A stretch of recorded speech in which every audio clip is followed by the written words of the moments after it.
pas ce qu'on va faire. On va lui envoyer un télégramme à ta maman. On va lui dire que tu n'es pas morte.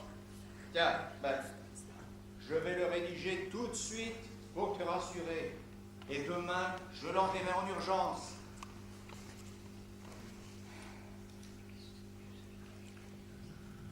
Madame, veuve, Patakès, château de Plessis, sur Vesse, Var.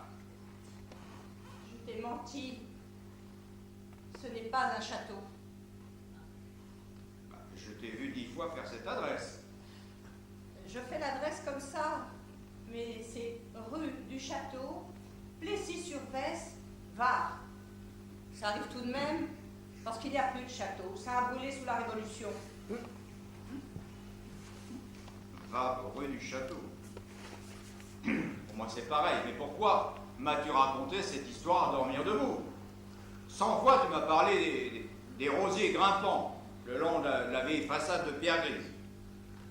Parce que j'avais honte. Honte? De quoi?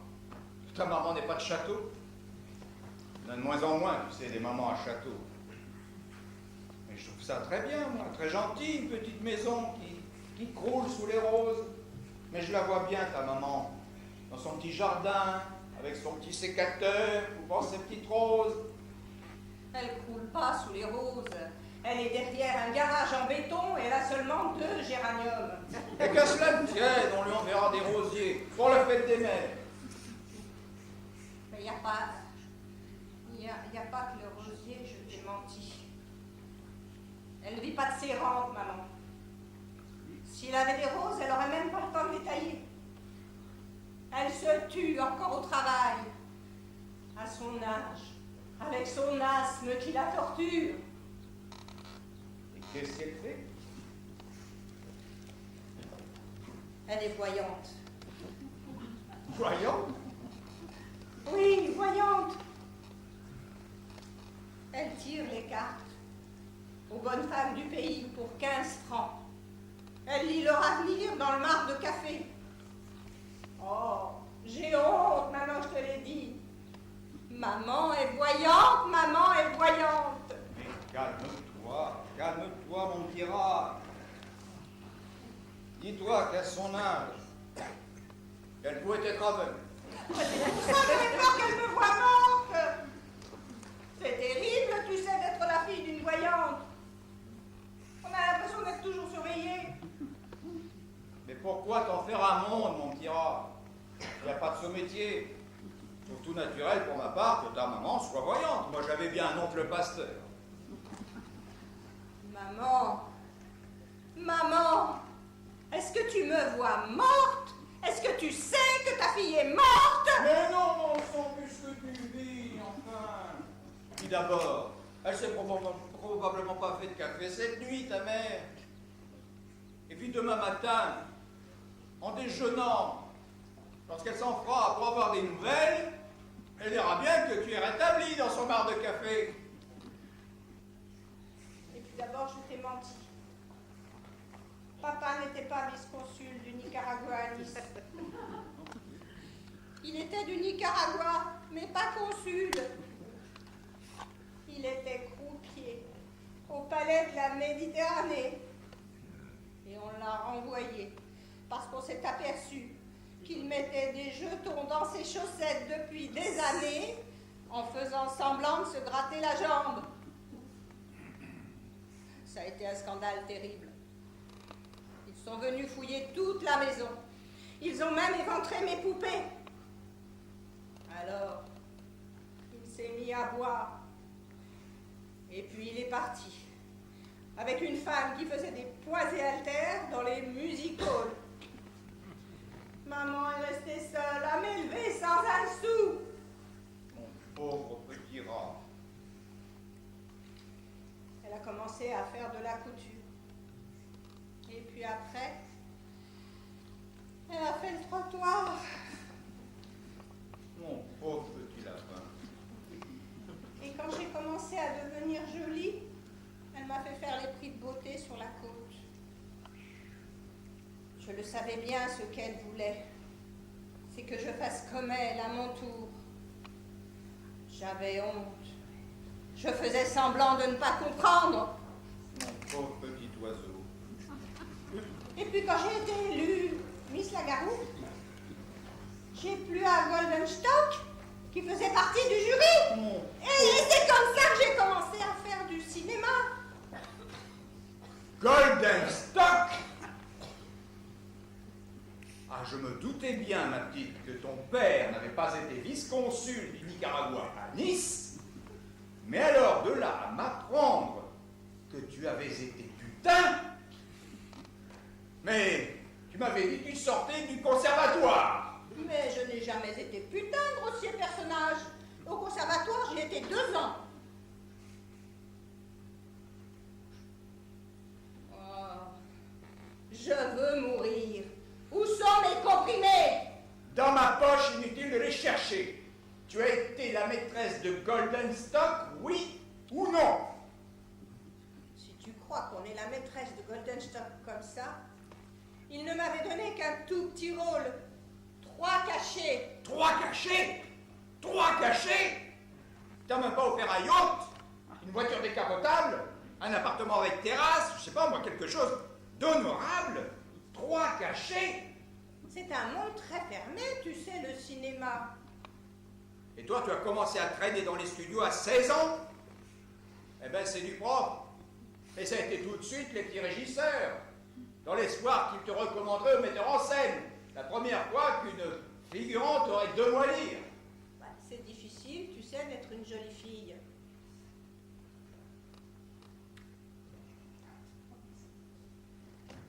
Et le premier saligo, là, qui te proposait quelque chose. Venez donc me lire un petit bout de scène dans mon bureau, mon petit loup. J'ai l'impression que vous avez du talent. L'ordure. Je l'entends d'ici, tiens, le triste individu. Est trop heureuse d'y aller, n'est-ce pas? Dans le bureau de ce dégoûtant personnage. Bah, c'est comme ça que ça s'est passé avec toi. Oui, mais moi, c'était pas pareil. Ah, mais pourquoi? Mais parce que c'était moi. Et parce que toi, tu m'avais vraiment plu. J'avais ressenti en te voyant quelque chose d'inexprimable. Mais aussi, il m'invitait à dîner le soir même. C'était pour tenter de l'exprimer, eux aussi. Et ils l'ont exprimé souvent. Ah, tu es trop laid avec tes questions insidieuses. Tout est toujours trop laid avec toi. Je veux mourir. Je préfère remourir. Où sont mes comprimés? C'est trop facile. Pour toi, peut-être. Mais si tu avais été à ma place, c'est facile de trouver après que c'était dégoûtant. Pour moi aussi, c'était dégoûtant, figure-toi. Elle rit pendant le dîner. Elle vous écoute avidement. Elles vous font croire que vous êtes très intelligent. Elles font marcher leurs fossiles à toute vitesse, de temps en temps, quand elles ont l'impression que cela ferait bien d'avoir l'air ému. Mais elles voient l'heure qui approche, les filles, avec le champagne de la faim. Et ça leur fait comme un robinet d'eau froide qui coule goutte à goutte dans leur ventre. Comment crois-tu que c'est fait à l'intérieur? Elles aussi, elles n'aiment que ce qui leur fait envie. Et ce n'est pas toujours les hommes avec lesquels elles ont accepté de dîner. Il n'y a pas d'autres comprimés. Une valise. Je ne pars jamais à la campagne sans être sûre de pouvoir mourir quand je veux. L'homme est disponible. C'est bien mon avis. Et c'est aussi mon avis qu'on n'a pas le droit de se servir du suicide pour empoisonner les autres jusqu'à un âge avancé. Où sont tes autres comprimés, petite idiote? Sale flic, quand j'arrive quelque part, je les cache si tu veux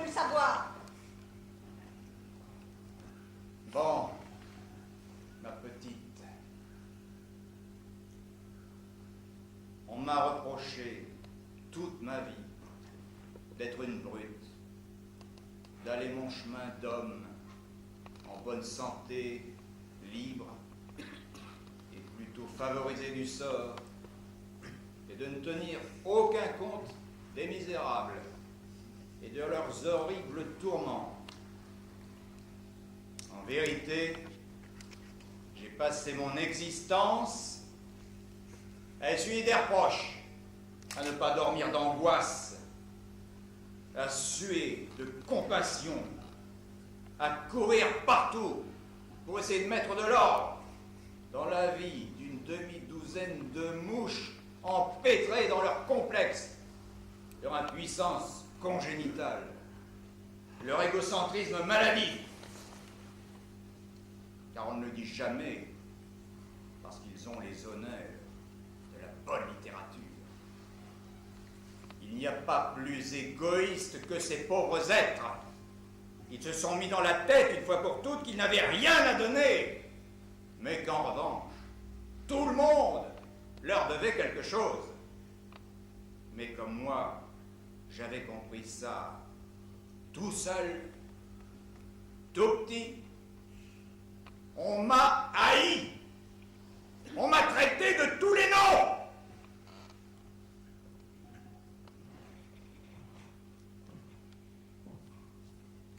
Enfin, je voulais te dire que je te laisse maîtresse de toute décision concernant ta chère et pitoyable petite personne. Et je te dis bonne nuit.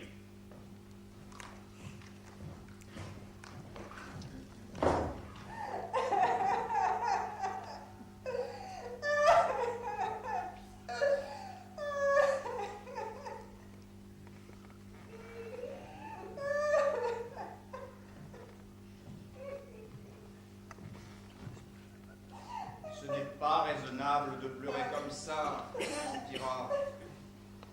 Tu ferais mieux de me dire où sont tes autres comprimés et me laisser te consoler. Mon petit chat, tu sais que j'ai pour toi beaucoup de tendresse, mon petit loup.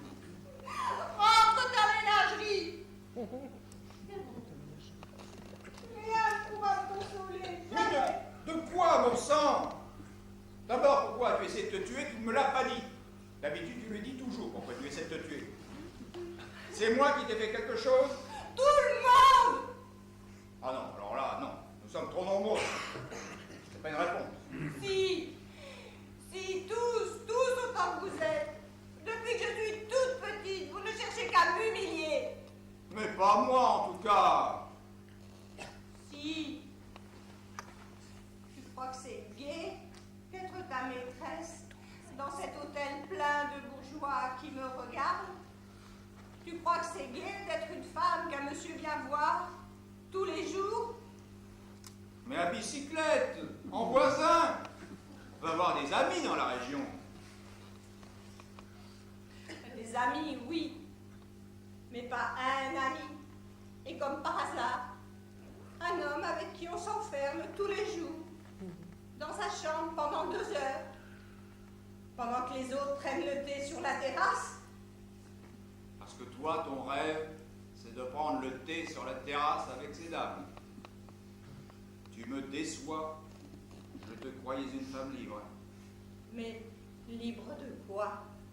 De te donner ton plaisir quand tu viens, et puis de redescendre le soir pour dîner seul dans la salle à manger sous leur regard, pendant que les autres hommes se disent qu'après tout, ils ont peut-être une chance. J'en ai assez d'avoir l'air d'être à cause de toi une petite putain de première catégorie. Je croyais que tu m'aimais. Je paye ta note d'hôtel, bon. Je t'ai jamais donné d'argent, tu n'en as jamais accepté. Notre liaison est désintéressée. Tu parles. Qu'est-ce que ça veut dire, tu parles? Bon, ça veut dire tu parles. Tu adores parler. Là, tu es injuste. Va trouver un autre homme de lettres qui en dise aussi peu que moi. Non, parce que toi, tu es juste. Tu es toujours juste et bon et délicat. Et c'est de ça aussi que j'ai assez. J'en ai assez que tu sois toujours si bien. Ça m'écoeure. Tu veux que je te dise? Avec toi, c'est encore plus dégoûtant qu'avec Goldenstock. Lui, au moins, il m'a jamais dit qu'il m'aimait. C'est ce que tu me reproches. Oui, oui. Je te reproche d'avoir fait semblant de m'aimer. Parce que c'est tout de même plus agréable que de se contenter de payer comme lui.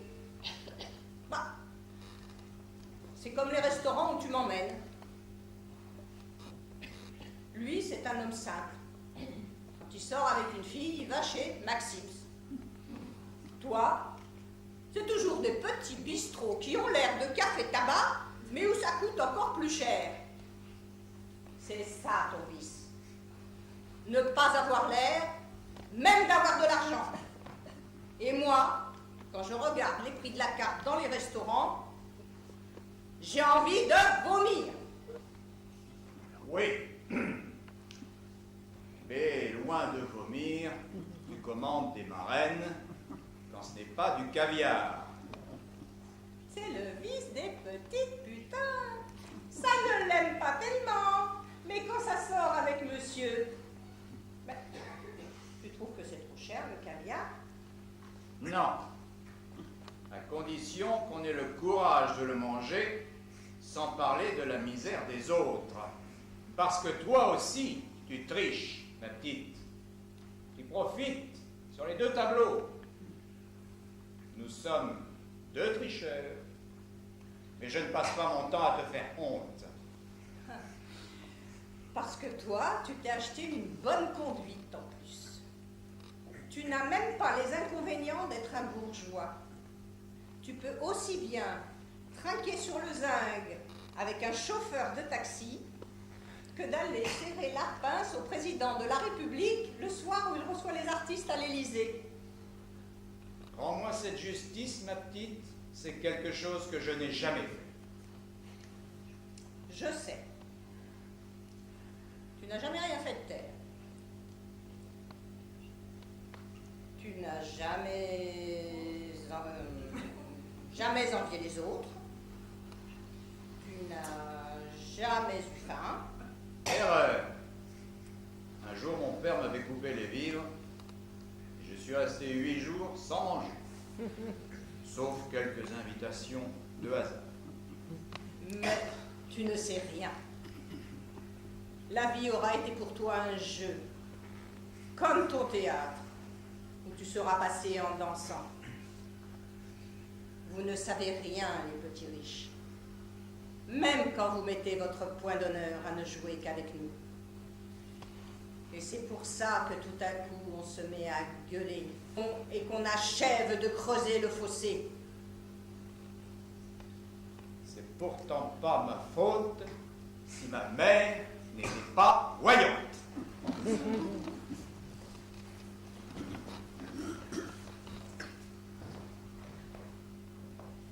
Allez, rentre chez toi maintenant. Je vais très bien. Laisse-moi dormir. Tu peux revenir demain après-midi. Je serai très gentille.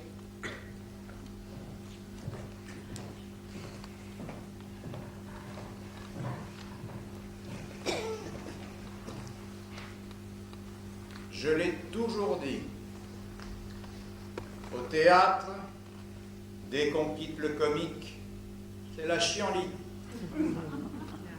C'est pour ça que les chanteurs millionnaires qui viennent manger du malheur au micro me font vomir. C'est pour ça aussi que toutes les 12 répliques, je fais un jeu de mots. Idiot. Pour que la vérité qui approche ne soit pas dite. Il ne faut jamais dire la vérité. C'est elle le vrai désordre.